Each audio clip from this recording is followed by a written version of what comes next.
Hey, what's going on, guys? My name is Jake from today'siPhone.com, and here's your TIP Daily for December 5th, 2012. Okay, now we're going to start off today with some very strange news. Now, E-Trade Supply claims to have gotten their hands on a piece of the iPhone 5S. That's right, the iPhone 5 hasn't even been out for half a year, and already this website is claiming that they have parts of the next generation iPhone. Now, judging by the piece, if it's legit, Apple is planning, a 5S and not go right to the 6. From the outside, the piece looks exactly the same. It just looks like the back of an iPhone 5. The inside, though, some of the fastenings and the places where you secure the components of the phone are placed a little bit differently, suggesting that if this is a legit part, Apple is doing a bit of shifting on the insides, perhaps to fit a new battery or processor or something like that. Of course, there's no way of knowing if this is real or not, so definitely take this with a grain of salt. Personally, I think it's way too early to have leaked parts of the next generation iPhone already hitting the web. But that's just my thought. Okay, now moving on, those of you who use Twitterrific, you'll be happy to know that the 5th generation of the application is launching in the App Store on December 6th. So depending on what time you're watching this and where you live, it could already be in the App Store, or it could be a few more hours until it goes live.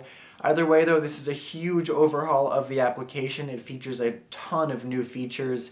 Most notably, it has a completely redesigned user interface. It's much faster and speedier to use. It's very minimalistic, and it's a great alternative to the official Twitter application, so definitely keep your eyes peeled for that. And finally, with shipping times dropping for the iPhone 5 every week, we've really started to feel that Apple has gotten a handle on the demand for the device and is able to build up some stock in order to supply for that demand.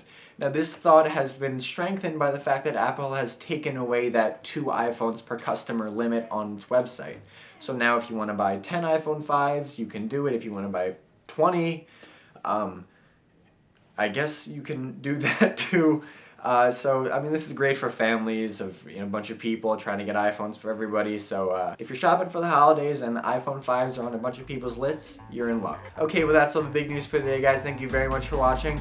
Before I go, I'm going to leave you with a question of the day, and that is, of course, what do you think of this iPhone 5S part? Do you believe it? Do you hope that if Apple is working on the next generation already, it's a little bit more different than the iPhone 5? Or, what are your thoughts on this? You can let me know in the comment section down below or on Twitter at TIP_Jake. Please don't forget the links to everything I talked about in this video in the description down below, so definitely check those out. And as always, for more news, views, and reviews, don't forget to hit up today'siPhone.com.